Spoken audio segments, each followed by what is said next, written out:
Bismillahirrahmanirrahim. Assalamualaikum warahmatullahi wabarakatuh. Bismillah walhamdulillah. Wassalatu wassalamu ala rasulillah wa ala alihi wa sahbihi wa man walah ma ba'du. Pada kesempatan kali ini kita akan membahas tentang hadis mauquf dan maqtu. Jadi seperti yang sudah kita pelajari sebelumnya, bahwasanya hadis ditinjau dari segi penyandarannya itu terbagi menjadi beberapa macam. Kalau hadis itu disandarkan kepada Allah Azza wa Jalla disebut dengan hadis qudsi.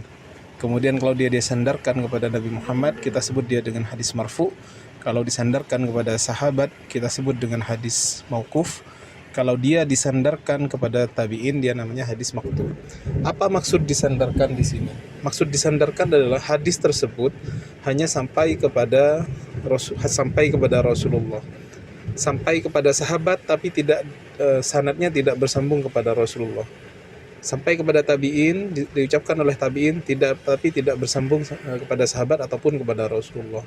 Atau sanad penyandaran hadis tersebut kepada Allah Azza wa Jalla yang kita sebut dengan hadis qudsi.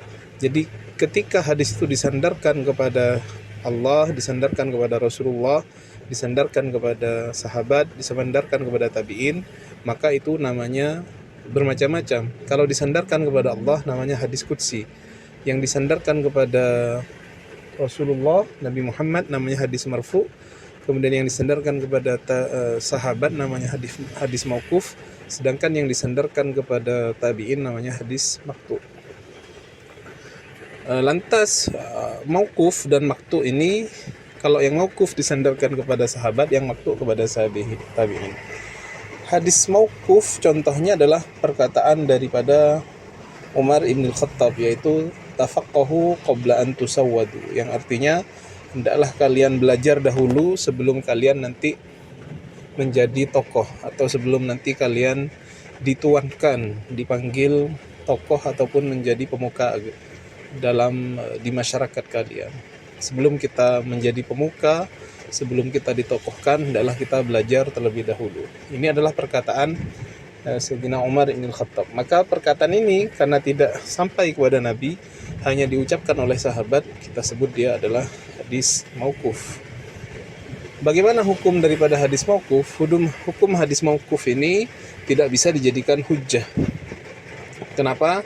Karena memang itu hanya sampai kepada sahabat, tidak berasal dari Rasulullah. Bisa dia dijadikan hujjah asal itu terdapat dalam hal-hal yang tidak mungkin sahabat berijtihad di sana. Misalkan dalam perkara-perkara gaib yang diceritakan oleh para sahabat, tidak mungkin sahabat berijtihad di sana. Tentunya mereka mendapatkannya dari Rasulullah SAW. Maka kemungkinan besar mereka mendapatkan ilmu tersebut dari Rasulullah, sehingga kita namai hal-hal yang tidak mungkin sahabat berijtihad itu adalah hadis mauquf, tetapi dihukumi marfu, dan itu bisa dijadikan hujjah.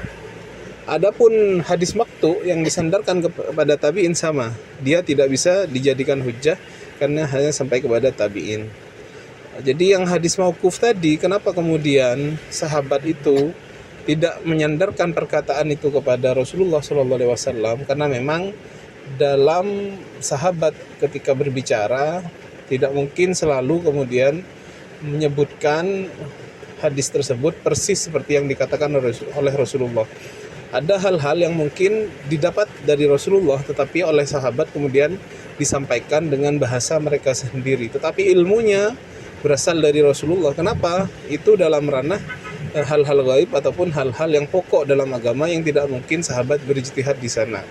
Mereka sahabat pasti mendapatkannya dari gurunya. Siapa gurunya? Yaitu Nabi Muhammad Shallallahu Alaihi Wasallam. Jadi di sini hadis mauquf bisa kita hukumi marfu dan bisa dijadikan hujjah dengan syarat tadi, yaitu dalam hal-hal yang bukan ranah ijtihad. Adapun apabila itu ranah ijtihad, maka itu hanya adalah perkataan sahabat dan tidak bisa kita jadikan hujjah. Karena yang bisa dijadikan hujjah dalam Islam itu adalah Al-Quran dan hadis-hadis yang disampaikan oleh Nabi Muhammad SAW. Adapun yang disampaikan oleh sahabat, adapun yang disampaikan oleh tabi'in, tentunya tidak bisa dijadikan hujjah karena bukanlah sumber hukum dalam Islam. Demikian kesimpulannya teman-teman. Mohon maaf karena saya tidak bisa mengomentari pertanyaan karena tadi memang terkendala dengan cuaca. Terima kasih. Wassalamualaikum warahmatullahi wabarakatuh.